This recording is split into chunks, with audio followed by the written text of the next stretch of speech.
All right, so we're gonna do a oil change, filter change on Wally. Now I bought one of the kits that come with the air filters, the fuel filters, and then this is the oil filter. Now normally I use a K&N, and I've got one, but I'm gonna go ahead and see if this actually fits, because I had one guy look up some of the aftermarket or other brands oil filters for an MT100, and they have a lot of small ones. So this might work fine. The K&N is actually bigger, so I think it's superior. The seals are bigger, but we're gonna try it out. And I pretty much run full synthetic in this. We're at 1100 hours, so this is Wally's 10th oil change, and she's almost paid off. So let's get started. Pretty much in this case, I'm only ever using a crescent wrench because it gets so nasty. It's just easier to use a crescent wrench. Not easier, but I just prefer it because they get so fucking nasty. So I've already warmed it up and stick this in there. All right. So we're on a little bit of a tilt here, so it's not really desirable, but we should be fine. And this is where the crescent wrenches come in handy, just because you want something to break it loose with. You need two of them. Typically what I'll do is I'll take this and wedge it up against there. There it is. That was easier. Cold beer makes everything a little better, especially the waiting.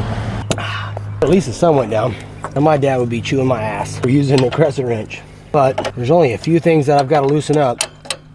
I can grab this one tool and be done with it. I can tweak the oil filters if I need to, if they're stuck on there. Sometimes simpler is better, and if you don't have to overcomplicate something, why do it? Well, this has always kind of bewildered me. They've got this here. It makes no sense because you can loosen this one all the way, and you're still going to have to loosen up the other side. All right, HP 1004, that's it. Forget it. Nice and easy. Yep, there she goes. Nice and easy. The first one I ever took off, I had to puncture it. Actually, I didn't, my dad did. That should help a little bit. So as a reference, these look like they're the same damn size. I've never tried it, see if they'll work. So we'll do that now. This fucking palm's got me all jacked up. Let's see if she'll work. This is a kit you can find online. Yeah, you're fucking kidding me, it fucking works. Just the air filter alone at the Bobcat dealer was like $80. You can buy the same air filter kit with all your other filters for 20 or 30. I have to look at my Amazon account. I'll pull it up and do a screenshot. But I never use those little filters. But whenever I was referencing the K&N, I remembered it was a 1004. And when the guy at the auto parts store pulled it up, he was like, oh, I'm pulling up a 1008. So I looked them up. The thread size are the same.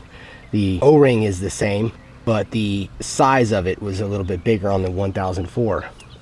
So I've got like 5 of these. I'm just gonna go ahead and start using them. And I've started buying my oil in bulk. So I think I'm gonna start changing the oil every 75 hours to use them up, get caught up. Let's see how bad this sucker is. He's all right, ain't too bad. Oh, he's horrible. So these little kits here are super inexpensive. Same exact filter. Quality is just fine. So if you're in a pinch and you need to get one quick, go to the Bobcat dealer. If you got time and you want to plan shit out, buy you the kit online. Way cheaper and pretty fast. You can get it the next day. So if you can wait a day, just go ahead and do that. Air filters are done. Wipe down right here. We're still going on the oil. Still going. It is slow. So the next thing I got to do is the fuel filter, and that's always grody. All right, so fuel filter is usually pretty bad. I tend to have to change the fuel filter between oil changes, and it's actually made me think about going ahead and putting a fuel filter on my auxiliary tank, so I don't put so much water into the fuel. But these filters do pretty good. I tend to buy the ones with a little bleeder valve on the bottom. The original, I don't believe, had one, and I think that that's just a no-brainer. This one's got one. I bet you if I pulled this out, it'd be shitty. Oh, look at that. That's just pure water right there. Oh, poor Wally. There it comes. That's diesel. We're about to get that off of there. The Baldwin filters, I think, are great. That's a Baldwin filter. This one here, I believe, is a Wix. So we're going to use the Wix filter. One of the kits I got came with the Baldwin fuel filter. And then this kit here came with the other one. Those are fine too. I just feel like the Baldwins are better. And then there's a little fuel. Look at that. See what I mean? Look at that. That's horrible. But she runs like a fucking top though. But this was changed 100 hours ago. That's 100 hours of shit in the fuel. But it's doing its job. Better there than in the damn motor. Look at that. That's disgusting. Now, if I remember correctly, there's actually a primer on this. Let me get a little bit of this nasty oil. Just something to lube it up a little bit so she don't stick next time. There may or may not be a primer on this one. Usually just turn it over for a little bit and it'll sputter for a while until the air gets out of the lines. You could put a little diesel in it too, but I don't have the battery hooked up to my auxiliary tank, so if I did, I'd be fucking with that for a while. What the hell? Let's see. Is there a primer on this one, or am I thinking of the big skid steer? I am. Still losing oil. We're slowly losing oil. Let's see if we can pick up any on the stick real quick. When I first started draining, it was still reading on the needle. Yeah, so we're low enough here. And the angle at which I was trying to drain was not really desirable, so what I did was, and hopefully I remember to lift a leg, but I dropped a leg on a trailer and jacked it up to get it to run a little faster. So I'm gonna let it bleed a little bit. A few more minutes wouldn't hurt. I'll drink a beer. So here's our fuel filter. This thing is disgusting. Look at that. It's crazy.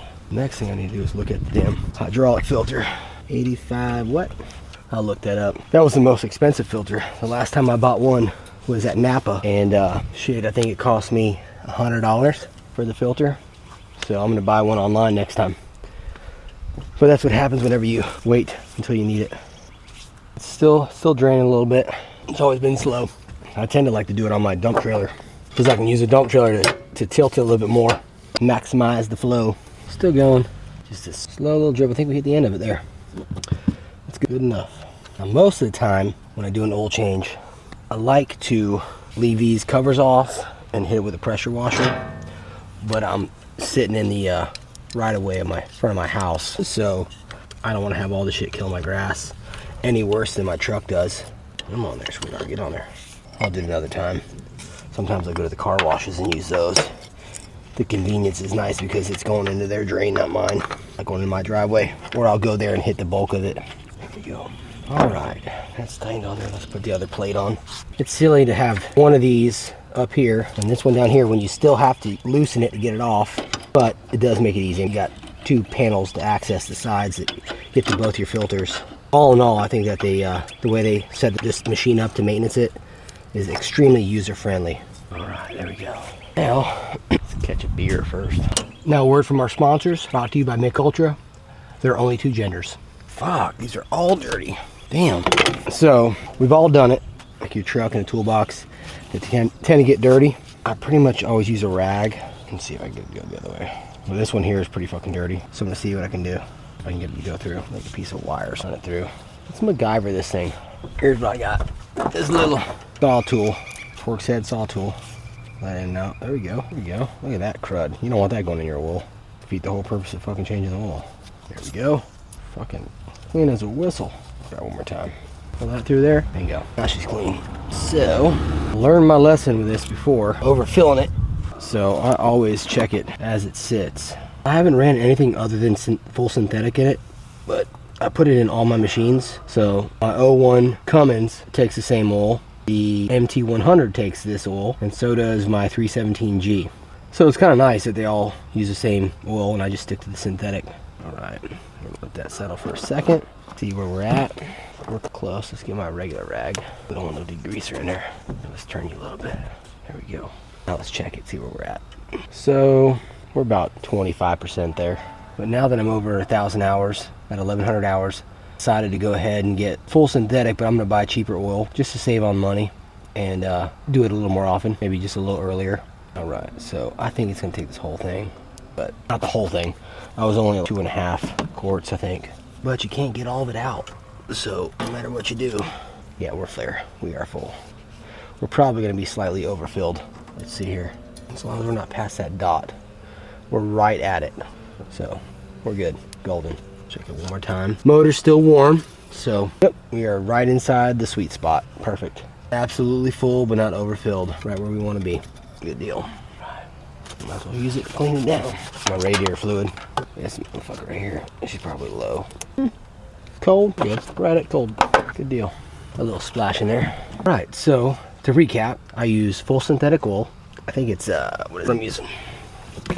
So for 1,100 hours, this machine is ran solely on this Valvoline European 5W40. Changed it religiously every 100 hours, maybe 110, and I've had no real issues with it at all, zero. The fuel filter, I feel, should be changed every 50 hours. Every 100 hours they come out looking like that. I don't think that's acceptable. So I'm gonna look up buying just a fuel filter and see if I can get it without having to buy the whole kit. The oil filter that comes with the kit is much smaller, but it does fit. I think I would still prefer a bigger oil filter just because these things run at a high idle when you're really using them. But ultimately, the way things laid out for maintenance is great for the you know, mechanic, but I know my way around a machine a little bit, so being able to come in here and open up a panel and change the oil filter, open up the other panel, change the fuel filter, air filter, and it's super easy. So I think all in all, we've probably spent maybe 30 minutes total. Takes more time waiting for it to drain. So that's one thing, is tilting this thing up. I usually try to get it up on some ramps, but if you're patient, drink a beer, you'll be all right. Really good machine. I've got the opportunity to drive a whacker, and the whacker, though it is fast and it lifts the same, it's got strength. This thing is set a little wider, and with the wide tracks, it does a whole lot better at turning. With a 6-foot box blade, it's great. This is a really good machine. I actually laughed at when I first saw it, but this thing's been making me my bread and butter. So kudos to Bobcat.